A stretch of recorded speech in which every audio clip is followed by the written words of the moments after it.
Thank you. Very good afternoon to all. Happy to see you again.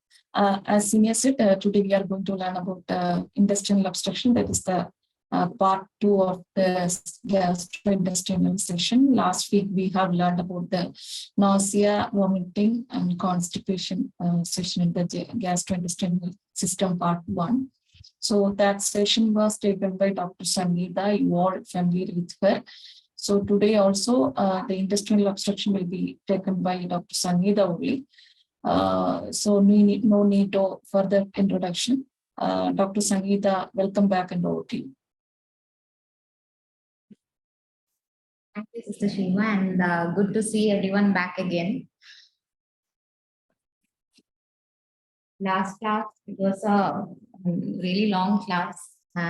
Definitely that much of information, I don't know where you've been able to process it, but it is very important as far as palliative care is being considered, because each and every symptom, even if you say it is just a vomiting, it is quite distressing for the patient.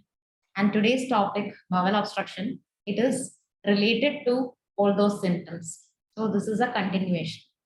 Quite often, bowel obstruction is a quite mismanaged symptom. Why mismanaged? Because we are not so familiar with how it is being happening. From person to person, it can be different.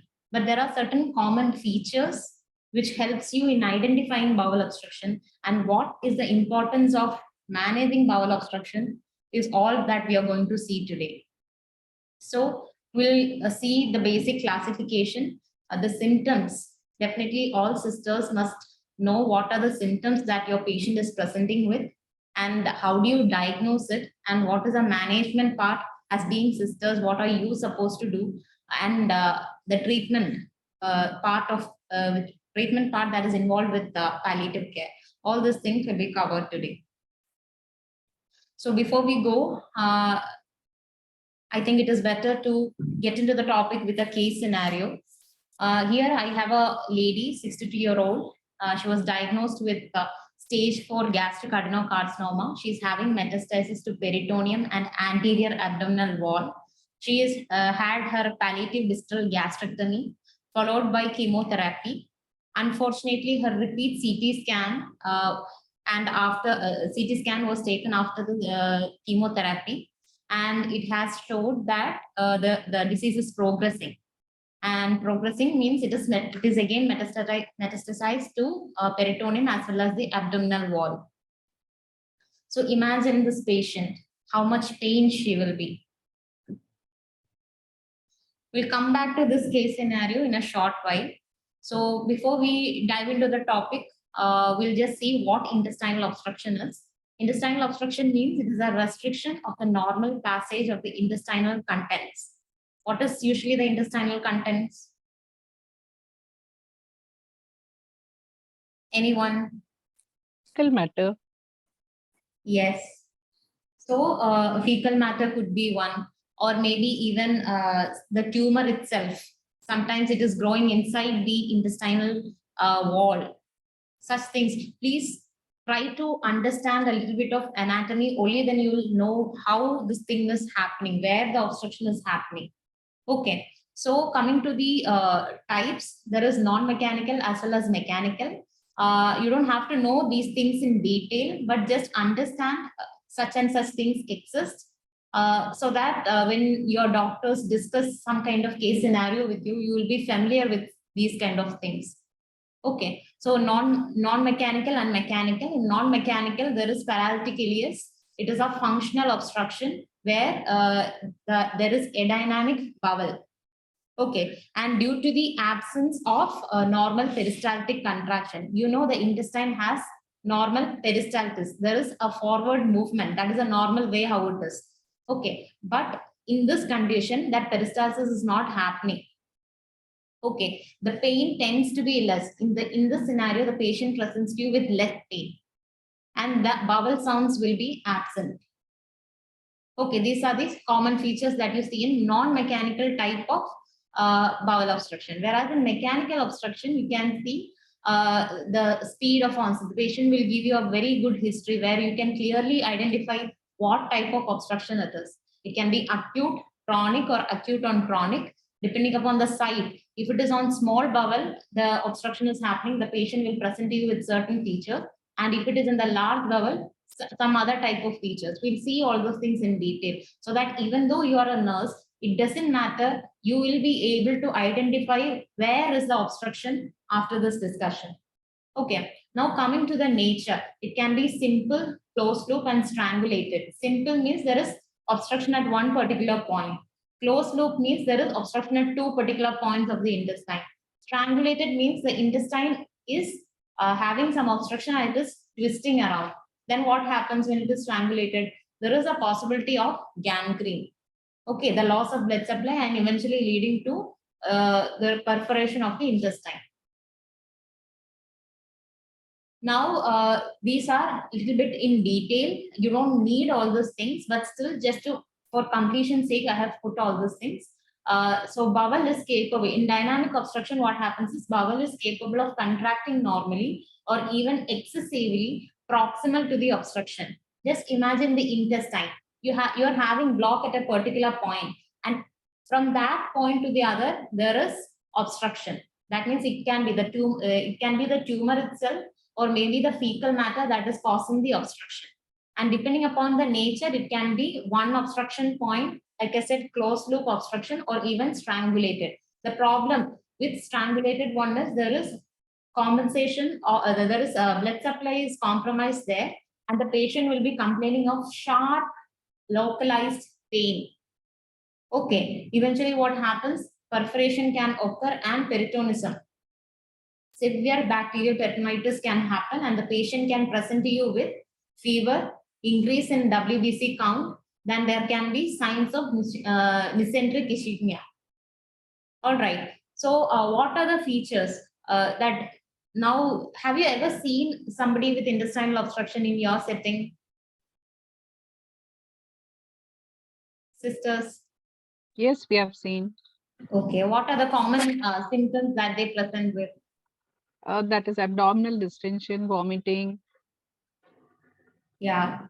unable to pass stools Yes. sometimes, and restlessness. More is restlessness and pain.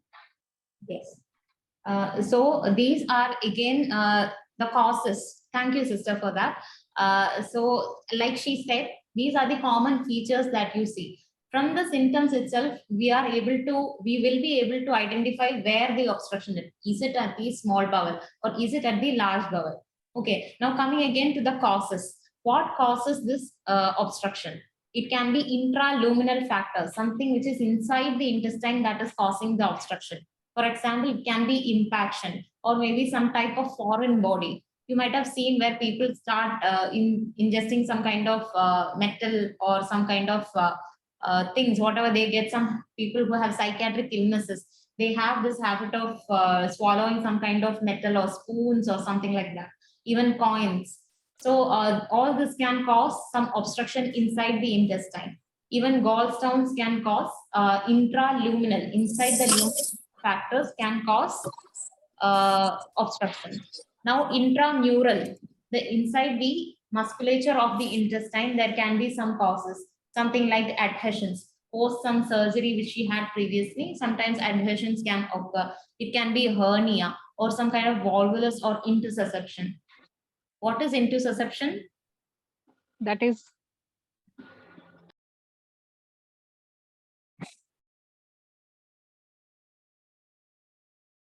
Anyone?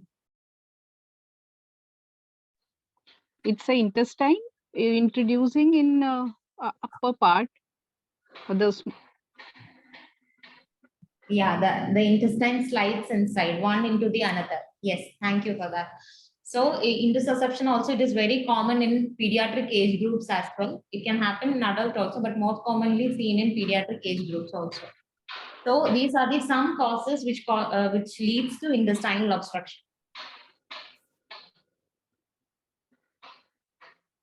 Now, why is the patient presenting with these kind of symptoms? As many of you said, there will be vomiting, there can be severe pain, sometimes there is no bowel movement happening, and this chart will tell you is the answer for all those symptoms. So sometimes the patient is presenting with colicky pain because the bowel contraction happens around that obstacles. It can be partial or complete obstruction, which is leading to the severe pain. The bowel is obstructed and the surrounding intestine is contracting. That is why the patient presents with sharp pain. Okay. And the next thing that you see is abdominal distension. Why is this abdominal distension happening? It is because there is increased bowel contents. And the bowel contents, there is also increased gut epithelial surface area, and the bowel starts secreting a lot of water and sodium and chloride and other electrolytes. Understood. This is a reason for the abdominal distension that you see in your patients. There is increased bowel contents post that obstruction, and it leads to increased bowel secretion where a lot of water and electrolytes are being released. And this is a reason for bowel distension, as well as the patient presenting with nausea and vomiting. Is that clear? And the next thing that you see is the patient can present with continuous pain. It can also be due to the damage of the epithelium in the bowel, which in turn leads to some inflammatory responses that can cause continuous pain. And we said there is obstruction and there is no movement in the intestine. And because of that decreased bowel movements, again, the abdominal distension can occur and leading to severe pain. So it is like a closed vicious cycle. One thing leads to the other. So the common symptoms that you see is colicky pain. There can be abdominal distension that is associated with nausea and vomiting, and the patient complains of sharp pain. And this will give you why it is happening.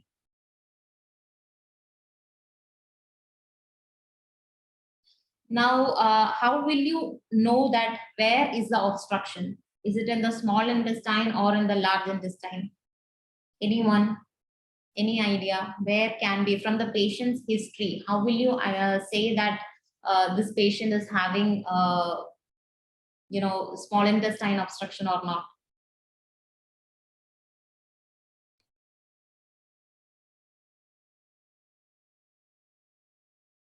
So what is the usual management at your hospital? Anyone?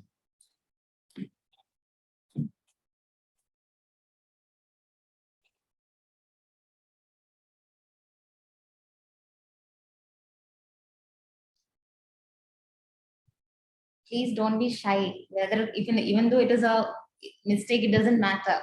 It's a common learning opportunity. Come on. Patient will be kept.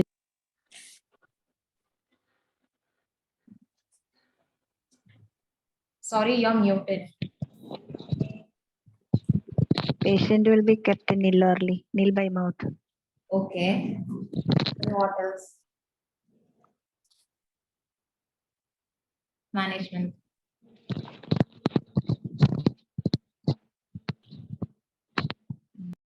Depends on the site. Okay. How can you say? Yeah, Jessie has said that depends upon the site of the patient. How do you know the site from the history?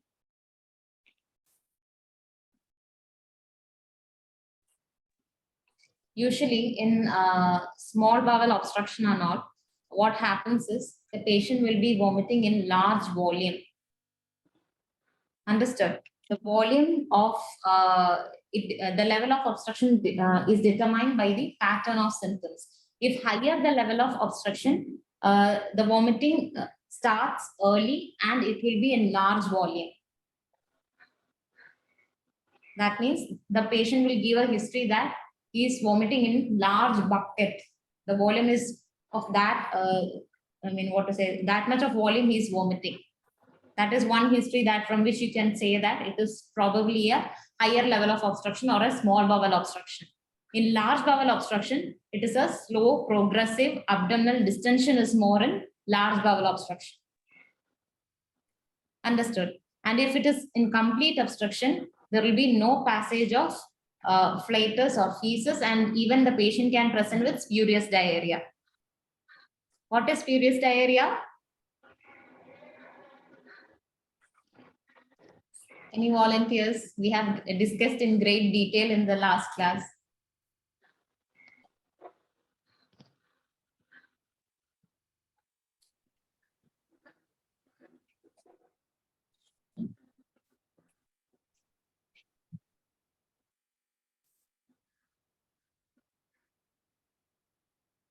No, without saying this answer, I'm not going to continue.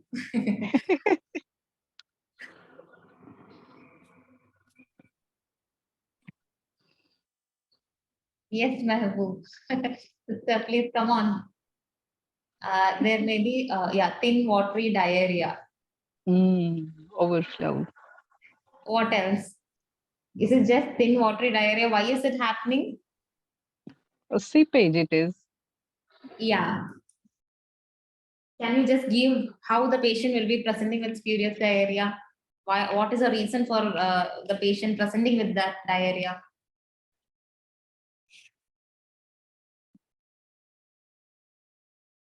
Material is stuck in a rectal portion, and above there is fresh stool which is passing. Yeah. So usually what happens is the patient, the history that they give you is there is a period of constipation followed by diarrhea. Whenever you ask the patient also, have you passed stools? The patient may say, yeah, it is going on passing every day, 4 to 5 times he is going on passing stools. The thing that you should be asking is, when was his last satisfactory bowel movement? And was there a period of constipation prior to this diarrhea? This is very important when you ask this question. Understood. Usually you will be the one who is seeing the patient. Maybe in some rural area, you will be the one who is seeing, and you can call the doctor and say, see, this is the condition. Probably this is a case of chronic constipation. That is why now the patient is presenting with spurious diarrhea. All right. So, as I said earlier, the level of obstruction, it depends upon what the patient is presenting with. If the patient is vomiting in large volume and not passing, he's not able to take any food, he's continuously vomiting, probably it could be a small bowel obstruction. If it is large bowel, usually it is progressive, and the abdominal distension here is more. In obstruction, it can be partial and complete obstruction. What is partial obstruction? Here, some amount of motion may be going, but not satisfactory. The patient will be having large volume vomitus, and some amount of bowel sounds can be heard. Yeah, bowel sounds are also another important thing, okay? Because you should be able to, if you think the patient is having vomiting, you should definitely look for his bowel sounds also. If the bowel sounds are sluggish, probably it could be a partial bowel obstruction. If the you can't hear the bowel sounds at all, that means it could be a complete obstruction also. Okay, now in complete obstruction, the patient will give a typical history where there is no passage of flatus and no passage of feces, or sometimes present with spurious diarrhea. Is it clear till here?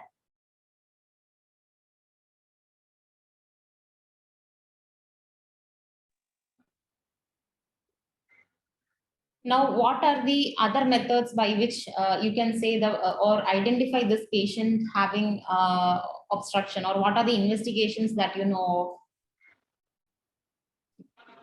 of? We can do sonography. Okay. Or X-ray abdomen. Okay. These are very important investigations which can be done for your patient in whom you suspect intestinal obstruction. But the problem is, especially in rural settings, you're going for a home care. So that time you don't have your X-ray, you don't have your ultrasound machine, or you don't have any other investigation tools or any other modality by which you can identify or diagnose this as intestinal obstruction. That is why identifying from the patient's history is very important.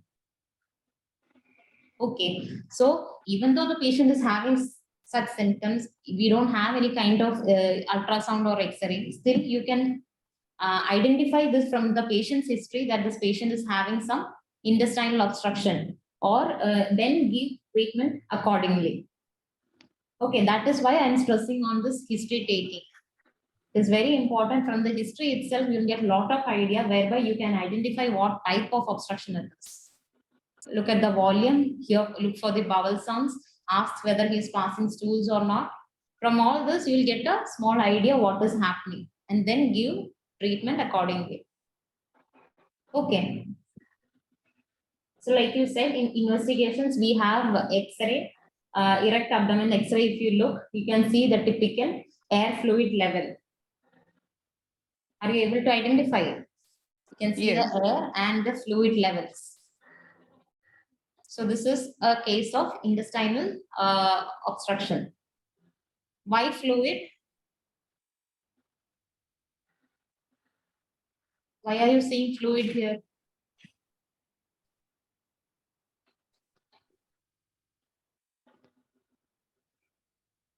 This is a hint. Now you tell me, why are we seeing fluid there?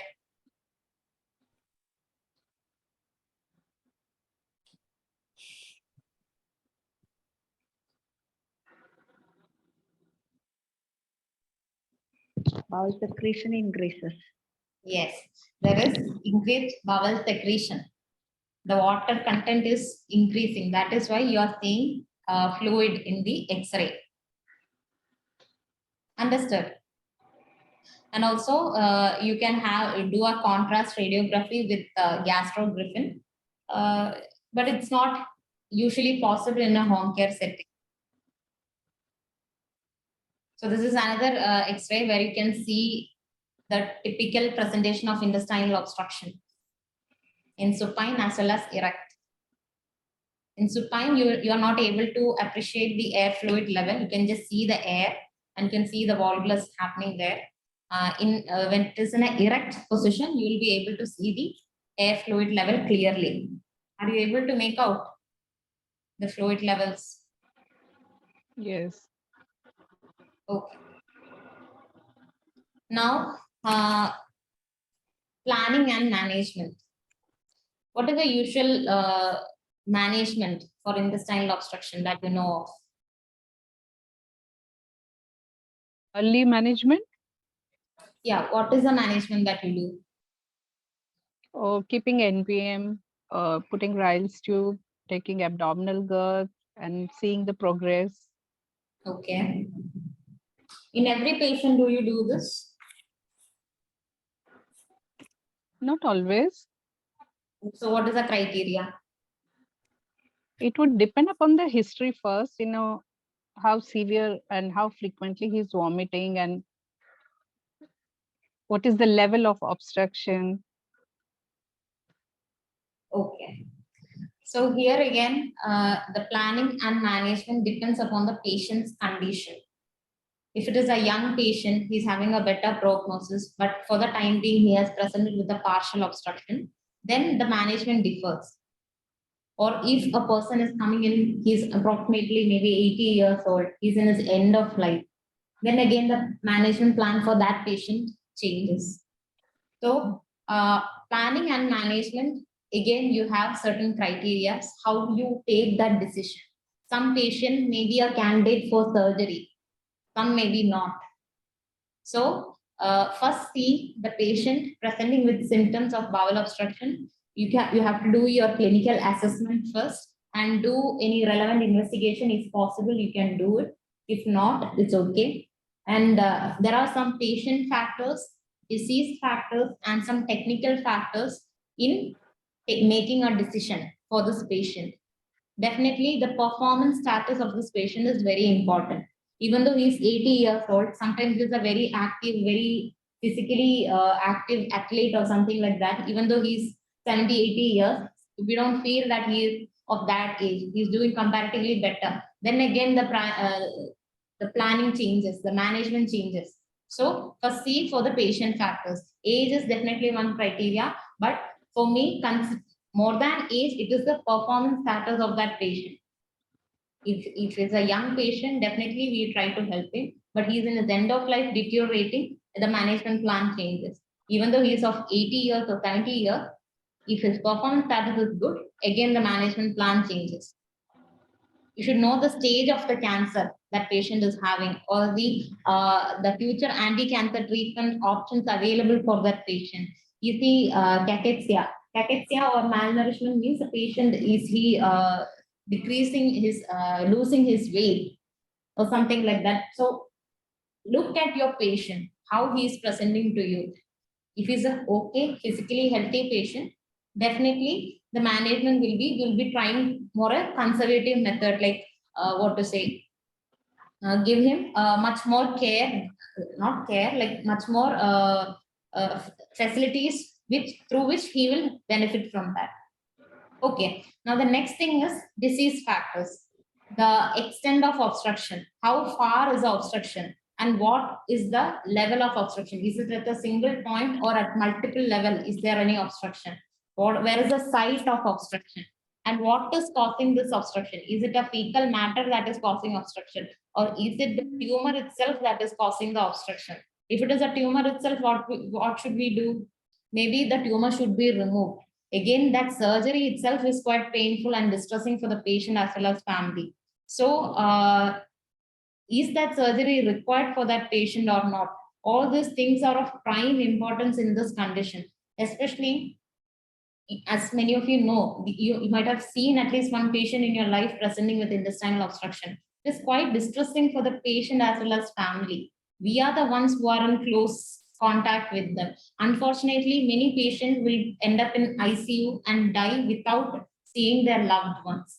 So it is our decision making which is going to help the family. So that is why we are giving so much of importance in identifying the symptoms and making a plan in how to give care for that patient. All right. So if you are planning for a surgery, is he fit for surgery? What will be the probable outcomes? Even financial status is also a factor, because even if we do a surgery, we don't know if he's going to leave furthermore, or is he causing a financial burden for the family and leaving. So this thing, definitely the family will be totally upset. They will be in a situation like, do whatever you want, we'll sell the house, we'll sell all the property and do whatever we want, we'll do for him. Even if the patient is in a rich family also, it doesn't matter. Is it going to help the patient? That should be the first priority that you should be giving here. Okay, so all these things you have to keep in mind before finally coming to a management plan.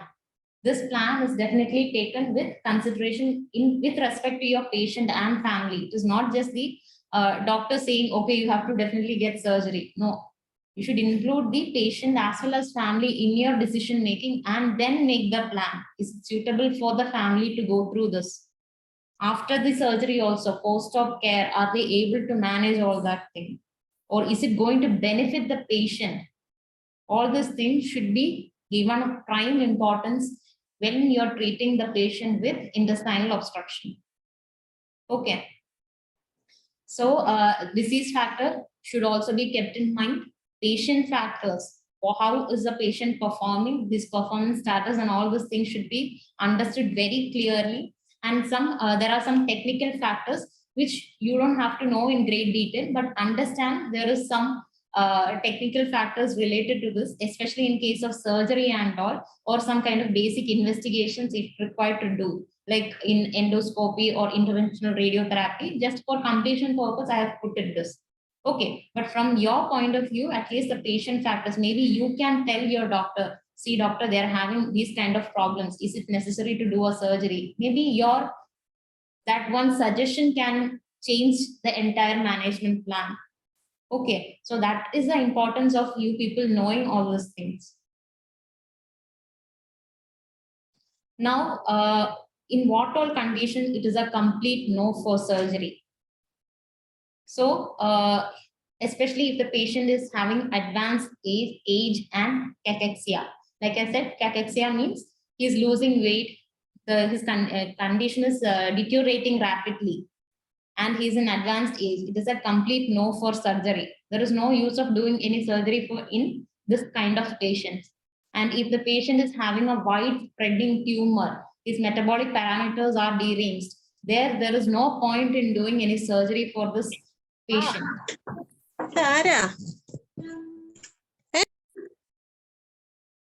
And if the patient is presenting with ascites, very common in most of the centers in India, as I know, most of the sisters are doing the ascites.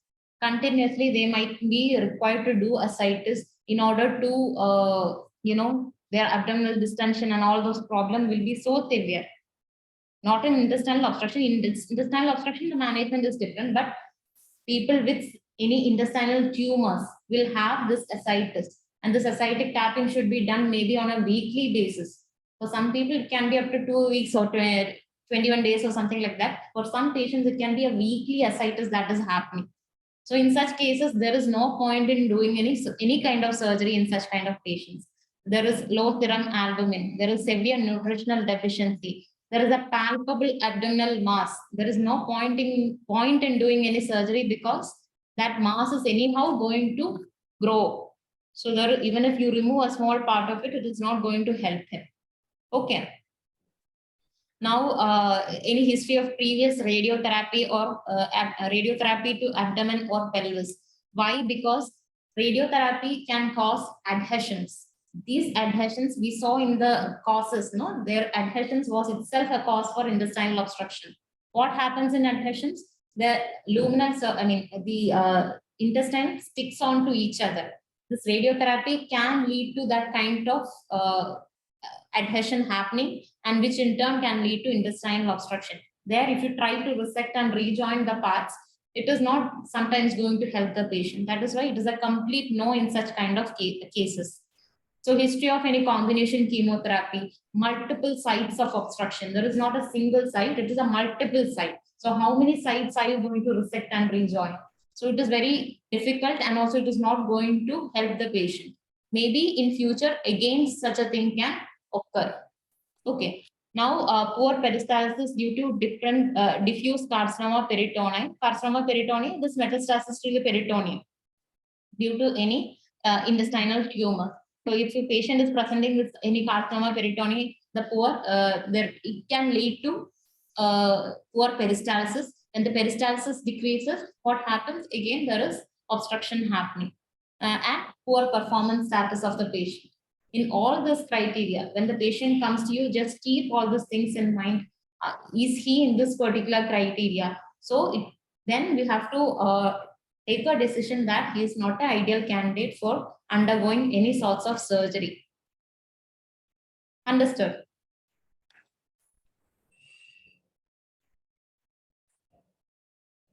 So far, any doubts?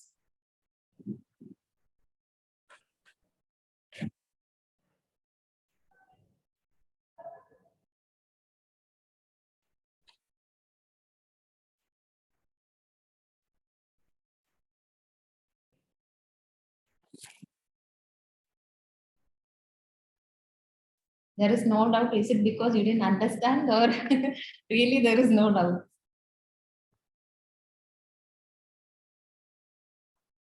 At least say yes or no. Okay, so we are moving on to the treatment part. So what is the usual treatment that you do? You said you keep the patient NPO. Then what else? What all things are you planning to do for your patient?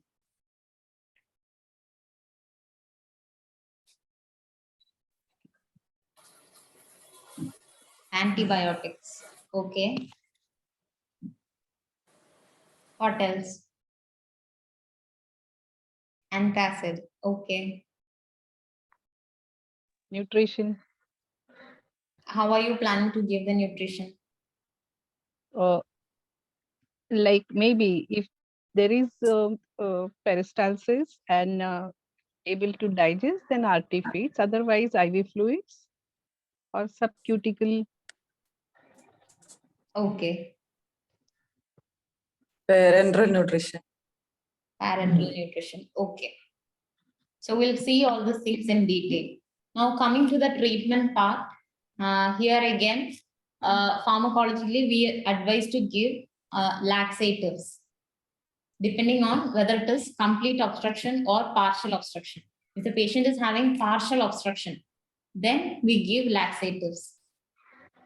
Understood. We give corticosteroids, we give antiemetics, we give anticholinergics, somatostatin analogs, and antacids, analgesics. Okay. Why laxatives? Because it helps in clearing his bowel. If some amount of that fecal matter which is obstructing, if it goes out, he'll have that, we can reverse the partial obstruction. Okay. Now, why corticosteroids? What does steroids do? Reduce the inflammation. Yes, reduce the inflammation. What we say is it reduces the peritumoral edema. Okay, I said you it can be the tumor itself that is obstructing the intestine. So we'll decrease the edema of that tumor. Thereby what happens? There is some passage of intestinal contents happening and we are relieving that obstruction. Understood. What is a common steroid that we use in treating intestinal obstruction?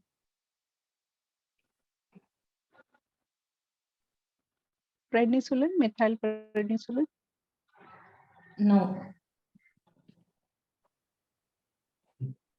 Usually we use dexamethasone.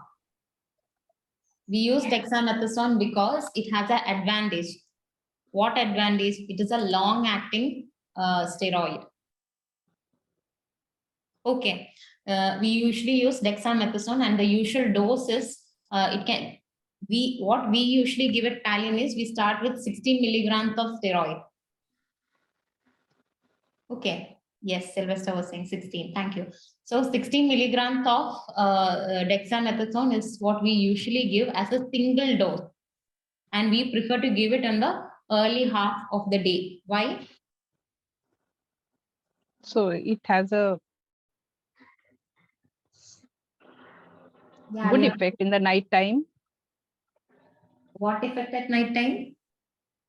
Like it slow releases the swelling and the problems whole days. Dexamethasone is given in the first half of the day because it interferes with sleep. That is why we prefer to give dexamethasone on the daytime. Understood. The patient will have sleep disturbance if we give it on the later part of the day or at night. His sleep will be disturbed. That is why we prefer to give dexamethasone as a single dose in the morning. Understood. In intestinal obstruction and also in patients with brain tumors or gliomas, we usually give 60 milligrams of dexamethasone. It helps in decreasing the peritumoral edema and thereby the patient has pain relief as well as the patient might have has good control with his vomiting also. So yeah, that's it. In antiemetics, what is the usual antiemetic that you give?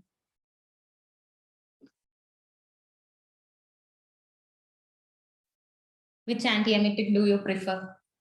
Ondansetron. Ondansetron. What is ondansetron? MST. Okay. In what category does that medicine come in? In last class, I have shown you a chart. What is ondansetron? Is it a prokinetic?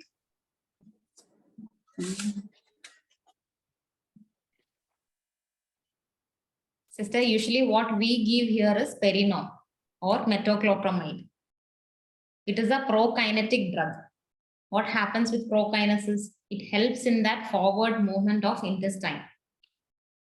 Okay, that is what we want here. So when what Emisset or ondansetron, what it does is it causes stasis of intestine. So again, what happens? It is going to cause severe pain for the patient if we give Emisset in this condition. See, in that class, I clearly said you, depending upon the patient's condition, we should be able to identify which antiemetic should be given in what condition. If we give the other antiemetic, what happens is it can cause some trouble for the patient. Perinom can only be used in partial obstruction. If it is a complete obstruction, there is no possibility of any surgery. Only then you can use ondansetron or anisette. Why? In complete obstruction, you are giving perinom or metoclopramide. What happens? There is full obstruction. There is no space at all. And you're giving this metoclopramide and this forward movement of intestine is happening. Here comes the pressure. And again, there is aggravation of symptoms. So if it is partial obstruction, there is no problem in giving metoclopramide. But if it is a complete obstruction, you're not supposed to give metoclopramide. At that time, you can give your NSAID. So the history here again is very important. Is this point clear?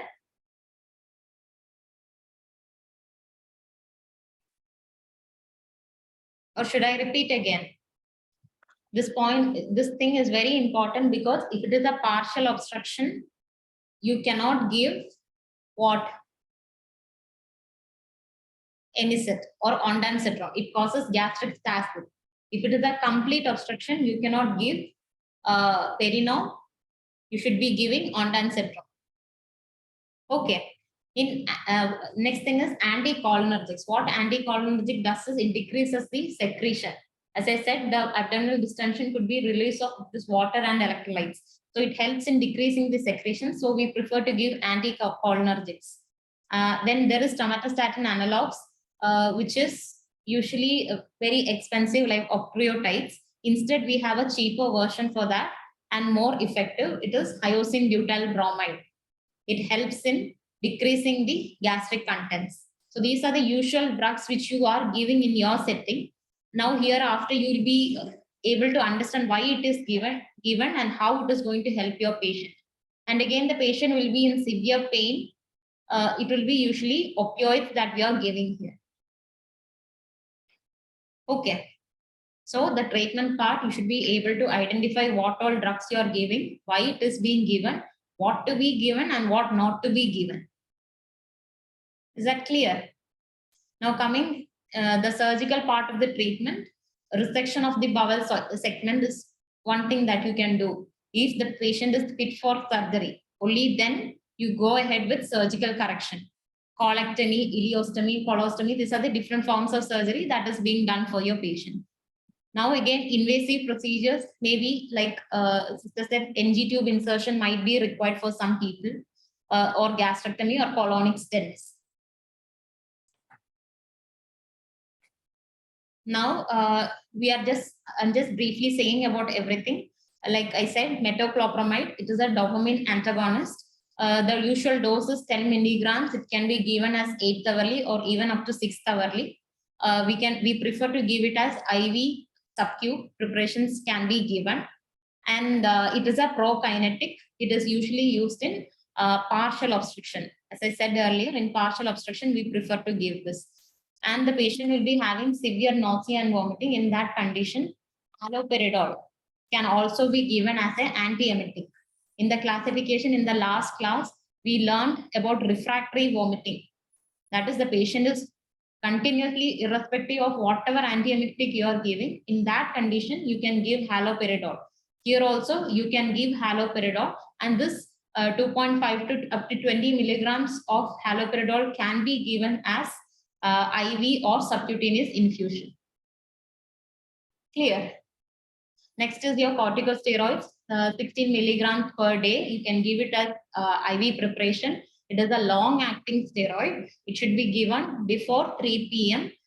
The later administration can lead to sleep disturbances. And usually we give it for a period of 5 days and slowly taper it down.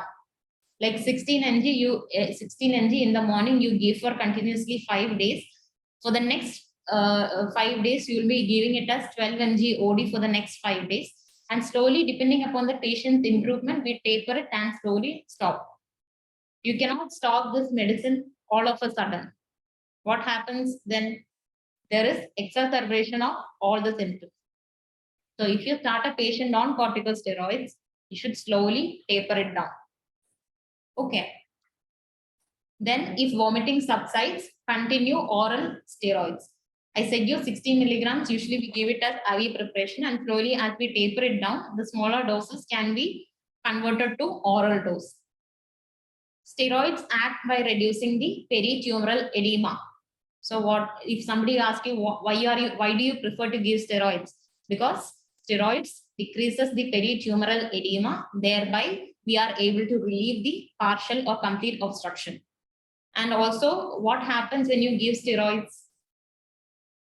There's a drawback for steroids, or some side effect of steroid is it elevates the patient's blood sugar levels. So every day you should keep a check of the patient's blood sugar levels. Even though it causes increase in blood sugar level, we cannot stop giving dexamethasone because there is no other alternative for that. For the increase in blood sugar levels, definitely you have your insulin for that to be controlled. Okay. So this is very important. Don't forget the use of dexamethasone in your practice. If your doctor forgets to write dexamethasone, you can prompt and say, see doctor, maybe if you add a course of steroid, it's going to help the patient. Okay, it is definitely a teamwork that is going to happen when a patient is coming, because we all are going to be there. The patient will be in severe pain, will be quite distressed, the family is upset. See, my husband is continuously vomiting, the wife is not able to eat anything. So we are all part of the team. So it is very important in understanding the symptoms and managing. And like I said, there is somatostatin analogs. Usually octreotide is there. But in our setting, we don't usually give octreotides. Instead, we give hyoscine butyl bromide, which is having similar action. What it does is it helps in decreasing the secretions. Now, medical management, this is what your prescription will look like. There will be steroids, there will be metoclopramide if it is a partial bowel obstruction, or your hyoscine butyl bromide can be used. There can be haloperidol in the prescription. It helps in decreasing the vomiting, and injection ranitidine. Ranitidine, it is also a antacid. It also has anticholinergic action. It helps in decreasing the secretion. Understood? So this is what your usual, or this is how your drug chart should look like. These medicines should be there in a person who you have diagnosed with intestinal obstruction. Now, the common problems or the common questions that comes is, how are you going to feed your patient? The family will be so upset. Oh my God, as I said earlier, he's not having anything. How will I have all this? My children are not going to school. They are not eating anything. My husband is not eating anything. So these are the common things which comes to you on a day-to-day basis. And we'll see all this in detail. So the problem that happens is hydration at this particular point of time depends on the patient's condition. Is it really required? The patient is in end of life. What is the point in giving continuous intravenous fluid? You can see you're just doing the fluid overload thing. It is not going to help the patient in any way. Oral feeds, here again, the patient is having complete obstruction. There is no point in feeding him. Even if you feed him, sometimes fecal vomiters can come out. Have anyone seen fecal matter being vomited out? It's quite distressing for the patient. The family itself is so worried. What we do here is we put a nasogastric tube and connect it to the uro bag. Thereby, the fecal matter gets drained into that. Understood? So, such kind of management is what usually that we do here. And next thing is TPN, or total parenteral nutrition. It's a very bit of expensive side. Some people who are able to afford will afford that. Here again, it is justified in patients with minimal tumor burden or candidates with definitive surgery, and in patients with good performance scale. Only then we say we can try total parenteral nutrition. It is not required for everybody that you diagnose obstruction. TPN is not required. It depends on the tumor burden, candidate. If he's a candidate for surgery, then we can try that. or if he's having a good performance scale, only then we'll go ahead with TPN. And if you think the patient will have good life expectancy, then we can go ahead with TPN. And giving, as I said earlier, giving oral IV fluids, if it is helping him, it's okay. If it is not, don't stress so much on IV fluids. I said you the patient's performance status should be given prime importance. And if it is causing extra burden or some kind of edema is developing, please stop it. But you will have to convince the family, saying that, see, this person is not having any benefit by giving any IV fluid, is going to worsen his condition.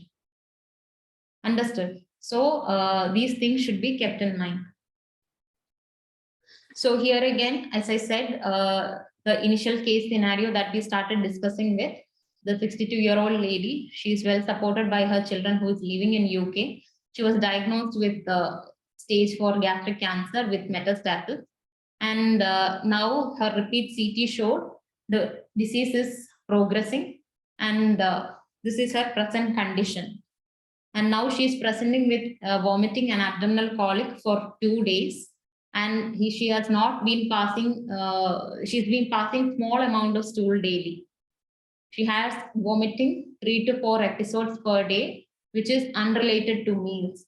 Vomitus was bilious with partially digested food. On examination, she was not dehydrated. Her abdomen was distended. Bowel sounds was sluggish. Palpable nodule was seen on the abdominal wall, which were mildly tender. So this is a history that you're having. So from this history, please tell me what kind of obstruction is she having? Is it a partial obstruction or a complete obstruction? And at what level do you think is the obstruction? Yeah, Mamta is saying it's partial. Yes, it's partial. Now, where do you think is the obstruction? Is it on small intestine or large intestine? It's in small intestine. Yes. See, you are experts now. Now you can diagnose all those things. Okay, so it is the obstruction is in small intestine. It is a partial obstruction. Okay, so now what happened? In view of her persistent vomiting, a nasogastric tube was inserted, and Mary was told that the nasogastric tube insertion would be temporary measure for decompression. Okay, the CT was taken and it showed a small bowel obstruction and a transient point of proximal jejunum. So this is where the exact point was. Like you said, it is a small bowel partial obstruction. She was still opening her bowels and the impression was partial rather than a complete obstruction. Intention of the management was to reverse the obstruction. Now this was her treatment that was given. She was given suppository, regular interval metoclopramide was given, and dexamethasone 8 mg was given. Do you think this is a correct prescription?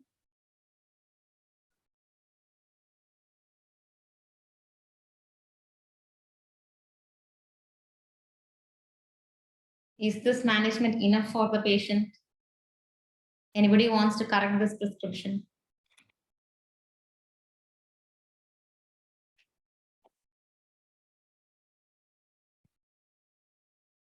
Definitely this needs correction, isn't it? There is no antiemetic. The dose of dexamethasone is very less. I said you there should be 16 milligrams, isn't it? So she was also started on fentanyl infusion for the pain. Okay, and yeah, for the pain she was started on fentanyl, and now here again what happened was there is no bowel action. She was having only small amount of stool only was passing, and injection metoclopramide was given for injection metoclopramide. The dose that you can see here, it was only 10 milligrams given 8-hourly. So again, it was 60 milligrams per day. It was increased. The dose was increased to 6-hourly, and there is marked clinical improvement after 2 days. The nasogastric tube has reduced her vomiting also. The doctor was able to remove her NG tube and started her on oral pills. Intravenous metoclopramide and dexamethasone were continued for 2 more days and stopped subsequently. This is the progress that you see each and every day. Okay. So the doctor, what he did was he removed the tube. Once he saw she is having good relief, he removed the tube and stopped other medicines also. Stopped dexamethasone and metoclopramide. Then after 3 days, what happened? She started vomiting again. She had 3 episodes of vomiting in the day, which contained moderate to large amount of bilious vomiting. She was recommended on intravenous metoclopramide 60 milligrams per day and dexamethasone 8 milligrams per day.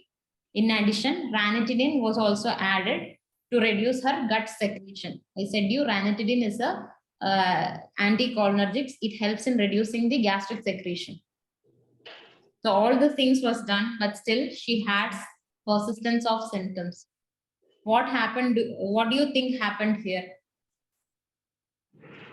The nasogastric tube which was put was removed. The metoclopramide and dexamethasone with which she had initial relief was stopped suddenly. So this should not be done. If you start a drug, you should only slowly taper it down. If you stop it suddenly, what happens? The patient will have reversal of symptoms. So you should be continuing this for some time and taper it down and stop. That is why she had persistence of symptoms. Now, the goal of care was established after discussing with the patient and her family. This is very important. Whenever you have a decision making, include the patient and family and then make the decision. So, what was the patient, what was her wish? She preferred to be kept in nasogastric tube for decompression while she enjoyed taking oral fluids. Even though there is NG tube, the patient might say, if you keep the patient NPO, no, complete NPO, what happens is the patient might say, I'm feeling hungry, I feel like eating. So usually why that feeling comes is the oral cavity, there will be severe dryness. This dryness causes the patient to have that thirst sensation, and he feels like eating something. So you can give some oral cleaning preparations. Like in the last class, I said you about one oral cleaning preparation. What was that? How did you, have I asked you to give the oral care? Lukewarm water with a pinch of Yeah. soda bicarbonate. Yeah. And salt. Yes. So in a glass of lukewarm water, you can put a pinch of soda bicarbonate and salt. And with that, you can ask the patient to either gargle it out, swoosh it and spit it out, or maybe you can clean the tongue. With the back of a spoon, you can tie a little bit of cotton cloth, dip it in this water and clean the oral cavity. This will give some amount of relief. Or even if he want, he can take sips of fluid to keep the mouth moist. Okay. So that can be given in this condition. Decision was also made to stop further chemotherapy and for comfort care. So as I said, if the patient's performance status is poor, then you can stop other treatment modalities and just focus on her pain management and symptom management. Symptom management, usually it is vomiting or this abdominal distension. All these things have symptom management. So that things can be given prime importance. And after that, what happened? She returned to home and with home hospice support. So this was just a small scenario. Usually this is what you will be seeing in your setting as well. First, the patient will come with so-and-so symptoms, and then you will start doing your management. But whenever you start doing your management, keep the patient factors and then only take a decision in giving the proper care, and then include the patient and family, and then in your management plan and what the patient prefers. Even though if the patient is having good performance status, sometimes the patient says, I don't want any sorts of surgery, I don't want any sorts of invasive investigation techniques. He may say, I don't want to do any endoscopy. Just go with the patient. Whatever the patient wants, just go with it. Even if he's financially stable, able to afford all this kind of investigation and treatment. If he is saying he doesn't want all those things, don't force it. You have the right to explain everything, that see, this and this thing is going to happen. If you don't do this and this thing is going to happen. Ultimately, the decision making should happen from the patient and family. That is what I'm trying to say. Is it clear? So now we are very clear with the classification of intestinal obstruction. What are the symptoms that the patient is presenting with, and how do you diagnose the intestinal obstruction? Even though you don't have any investigation modalities, now we are able to identify where the obstruction is. Is it a complete obstruction or partial obstruction? And how your patient is going to present to you, and how do you come to a diagnosis? And after coming to a diagnosis, how you are going to manage this patient, which is very, again, another important thing. Now you are able to understand, and now we have also seen the treatment part of intestinal obstruction. So these are my references. Yeah, with that we come to the end of the topic. Thank you very much, Dr. Sangeetha, for the excellent session. Anybody have any doubts on this presentation, please ask her. Yes, I have one, Yes, ma'am. one question to ask Dr. Sangeetha. Yes, Yes, please. Like in case of dryness of mouth and all, can we give it aula preparation or aula directly? Or there are this one, the suparis and all is available in the market. Yes. Usually we ask them to take some kind of lozenges. Here what it is available is is this kind of small kind of candies. Yes. This lemon candies or something like that. That can be given to the patient for that salivation, so that the dryness decreases. Or maybe in between, you can ask him to take some sips of water. It's okay. Yeah. Even pineapple, if he is able to chew, the pineapple is also very good. You use pineapple, the thing is, if they have any ulceration in the mouth, it can cause pain. So it is acidic. So if you suggest pineapple, before that you should check their mouth. The oral cavity is okay, then it's fine. Otherwise, you can go ahead with the candy. And one more thing, Dr. Sangeetha, I would like to add it, like, in naturopathy as a laxative, the natural laxatives are isabgol. Yeah, isabgol is actually a bulk forming laxative. In the last class also, I said there is bulk forming laxatives and stool softeners. Bulk forming, what happens is it absorbs so much of water from the intestine, and then this fecal matter is increased so that the patient will have a satisfactory bowel movement. But in palliative care, when it comes, the patient's physical condition is very weak or poor, so that he may not be able to drink so much of water. So that is why we prefer stimulant laxatives and stool softeners. So whatever the stool is there, it helps in softening that stool, and stimulant laxatives, it helps in that forward movement of the fecal matter.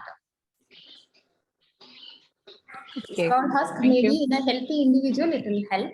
In palliative care setting, Isabgol husk is actually a bit of problem for the patient.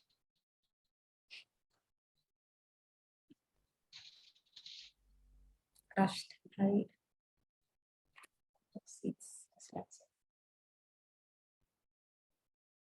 Actually, I don't know what how seeds are. Sylvester. Sylvester, could you please explain a little bit more about that?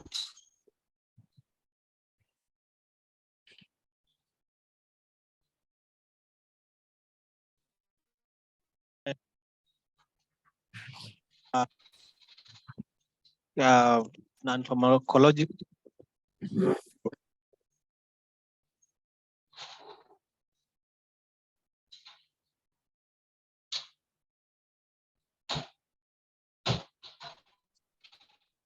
This is breaking. Please put your answer in the chat box so that we can understand more about that. Thank you. Any other questions? Any other questions?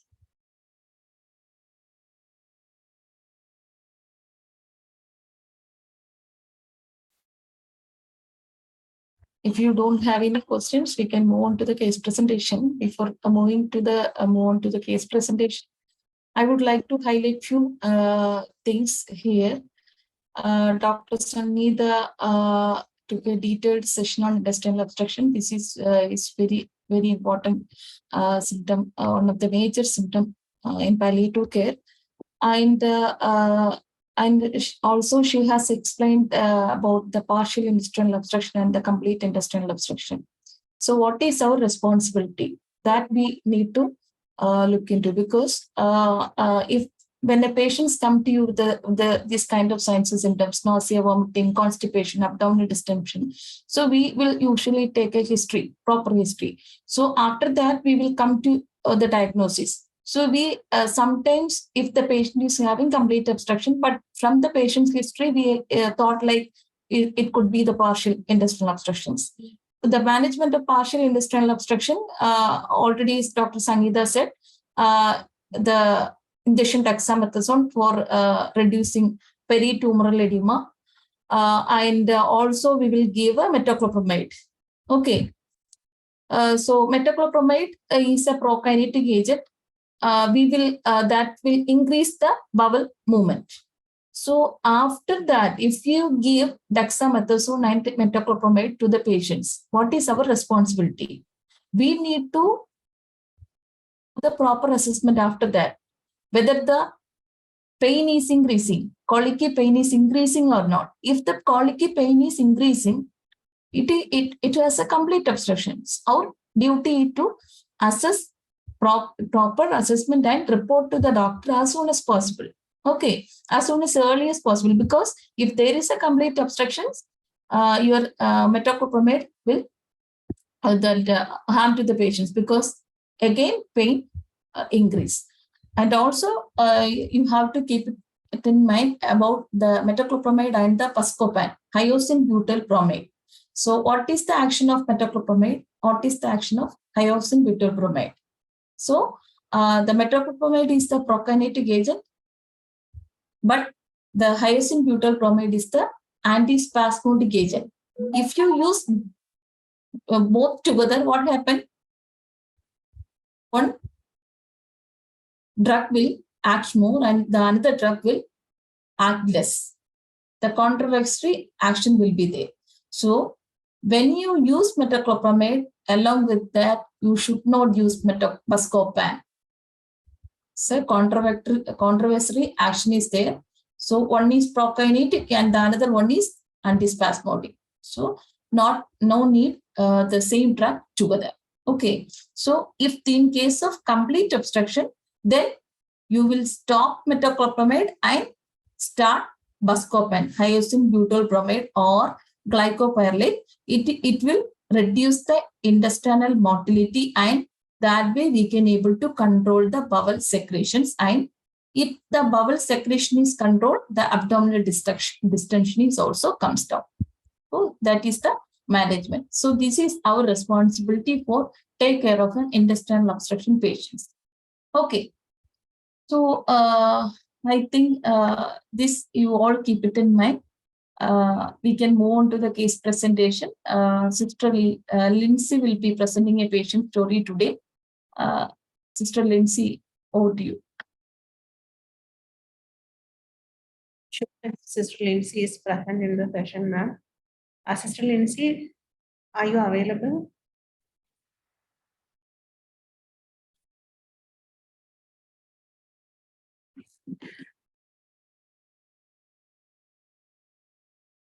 Shivam, can you present the case presentation from our end? Yes, yes. I think Sister Lindsay is not available.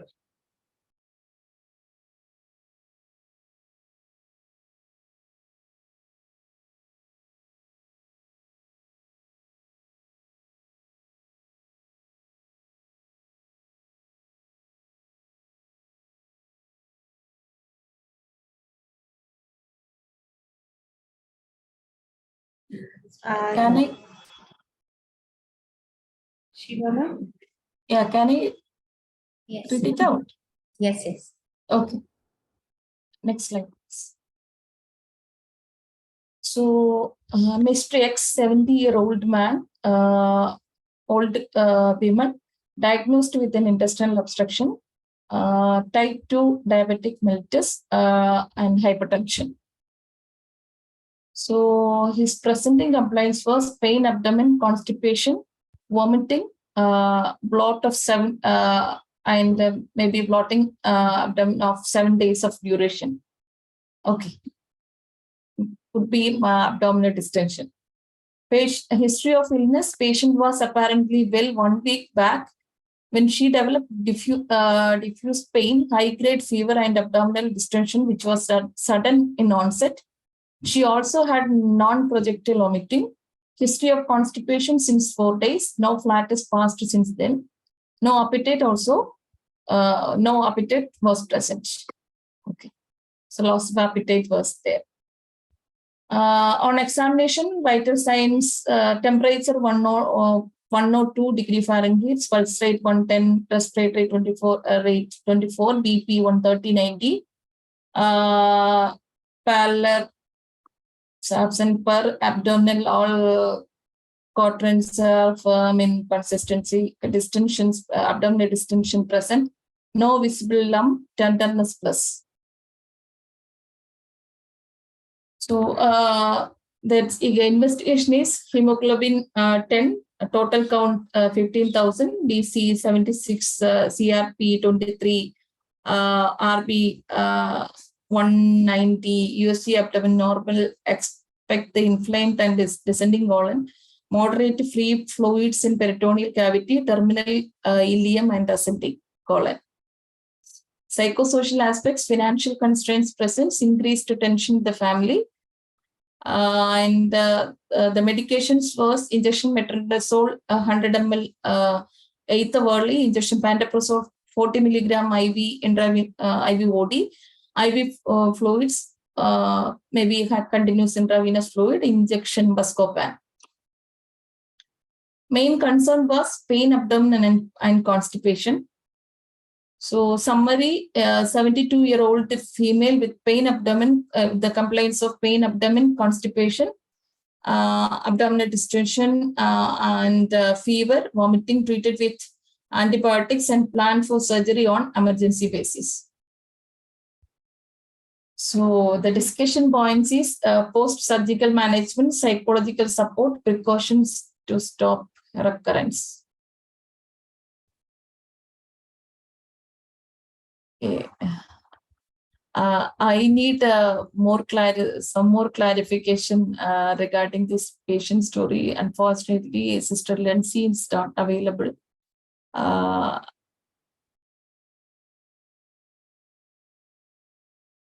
Dr. Sangeetha, what can we do? I think with the discussion points, maybe we can just brush up what we learned. Definitely, Yes. this is not complete. Yes. And also the medication part here, maybe we'll start with this. So it is an open discussion. Every one of you can give your own inputs here. What do you think about the prescription that you're seeing here? Is this the correct prescription? Do you want to modify?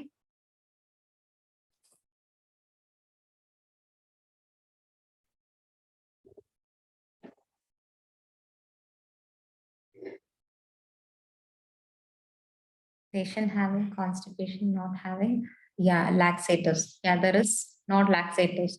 Is the patient having a partial obstruction or complete obstruction?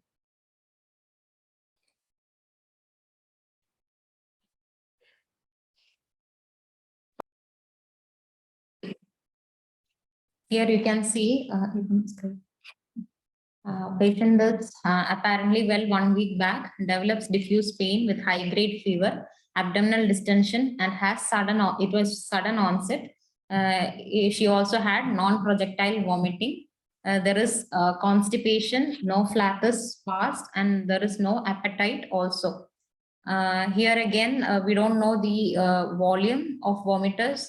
and we don't know if it is fecal matter is there or not. This history is a little bit of there is incompleteness in that. But from the hint that we get here is there is no platters is being passed. There is no mentioning about the bowel sounds. Probably it could be a complete obstruction. She was posted for surgery also.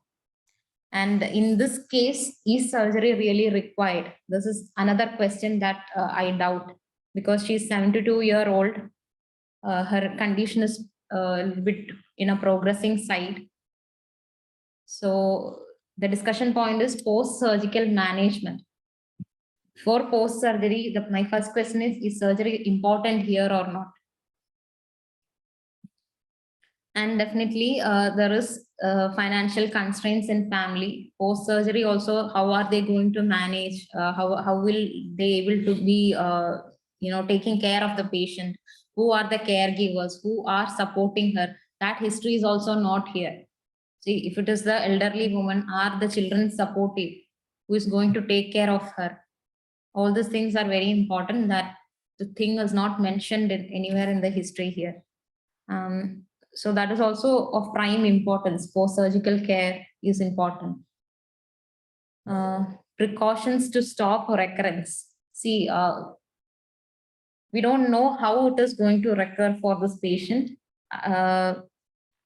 It is quite really not able, we are not able to say how we can stop it, but once we can take some steps to prevent that from happening.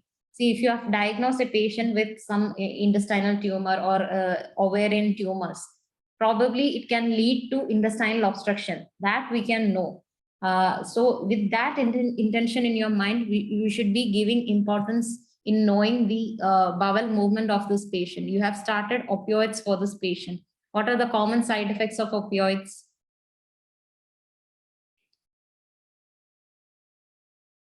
What is a common side effect of morphine? Classes are over, isn't it? Constipation. Yes. Excellent. So make sure your patient is taking laxatives on time and taking on correct quantity. Okay. If he or she is not passing bowel more than 3 days, take steps immediately to solve that problem. You should be giving suppository, or maybe you should be doing some rectal examination, give him enema or something like that. Manage it at the earliest so that intestinal obstruction doesn't happen.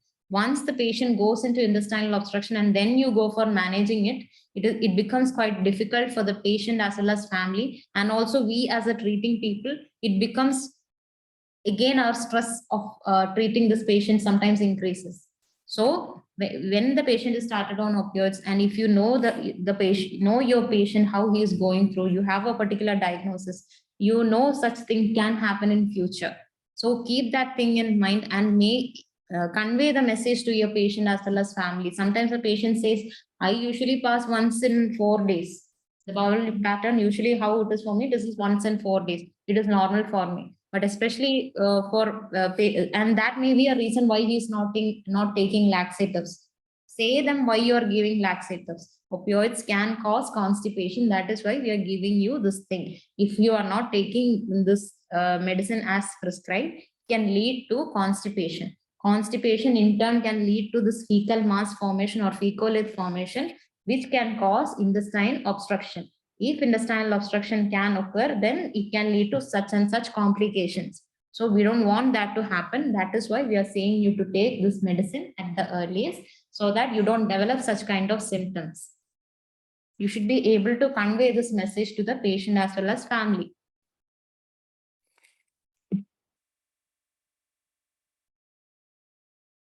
I think this is how we can prevent or keep a check on how he is doing.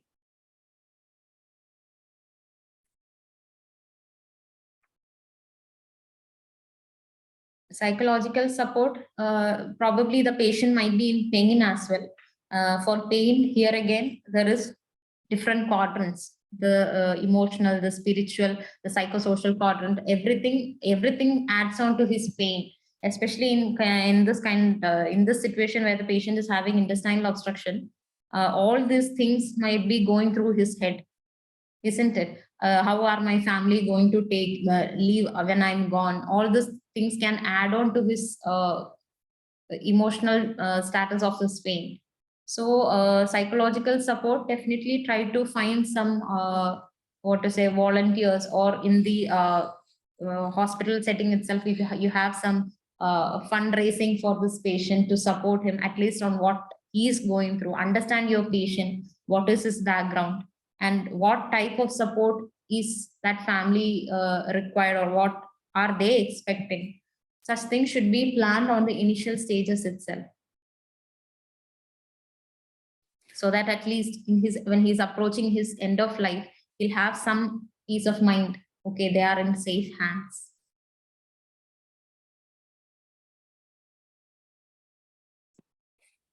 Yes, Shiva sister, do you want to add on anything?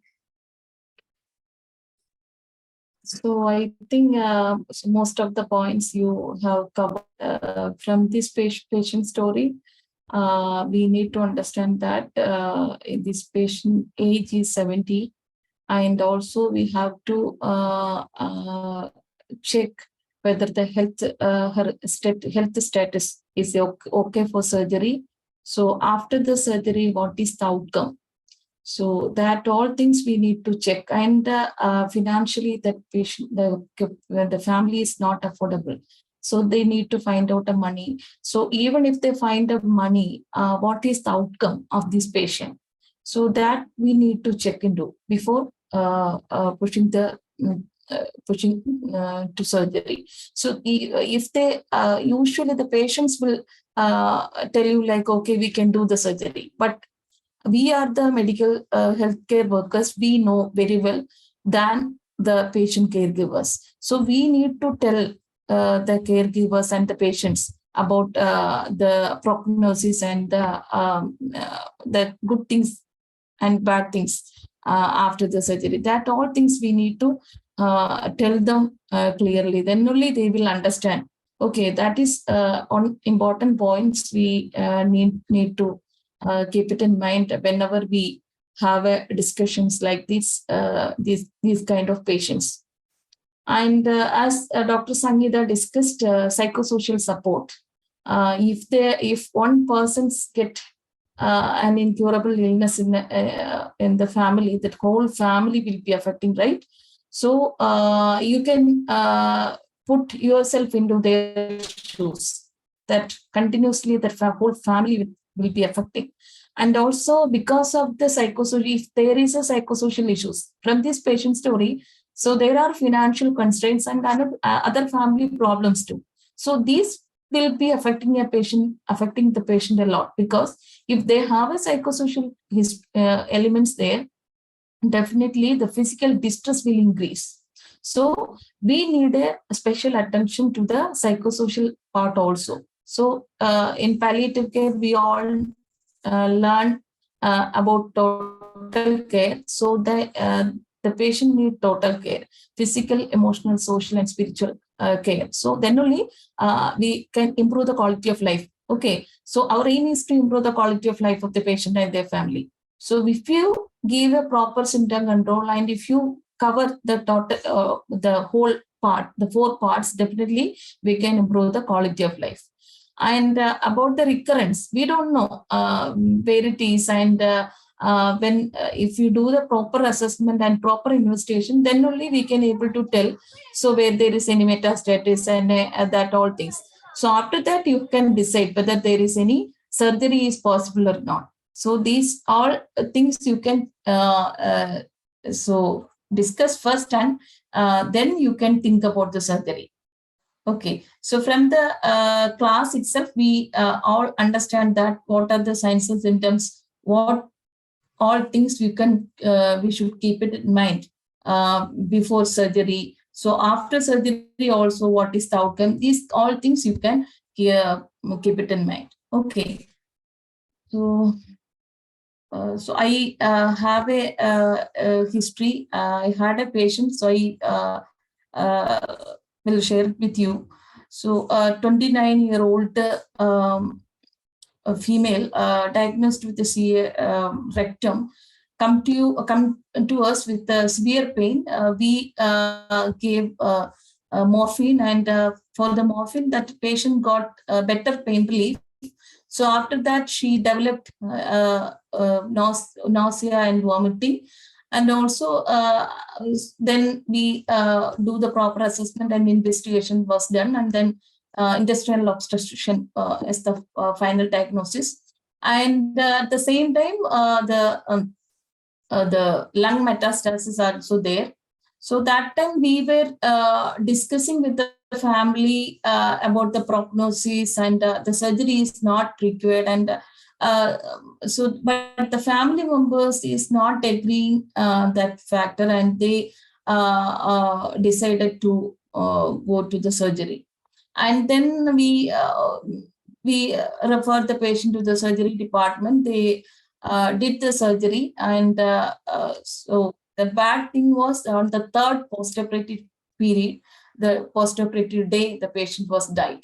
So that is the very sad news.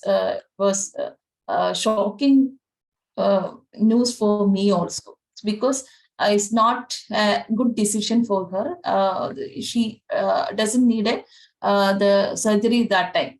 So because the family was not able to understand well, and they may be thinking like, okay, if we do the surgery, she will get better.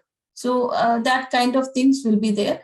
Our aim is to convince the family well, and educate the family, and as much as possible, you can educate them. So sometimes the decisions will be their side only.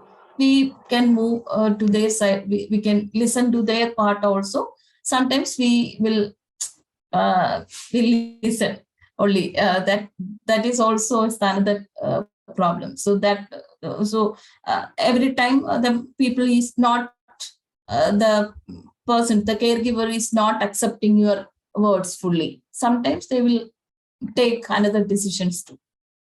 Okay.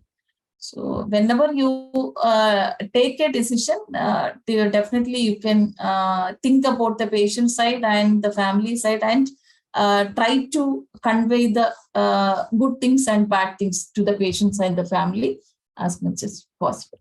Okay. Thank you. I think we can wind up the session. Time up. Thank you, Dr. Sangeetha, for the excellent session. So I think this session was very helpful for us. I think all of them are understand well. So it's clearly simple language, and we all nurses, we all understand well about the intestinal obstruction part from your session. Thank you once again for the wonderful session. Thank you all for joining in, and thank you for your participation and your comments. Thank you.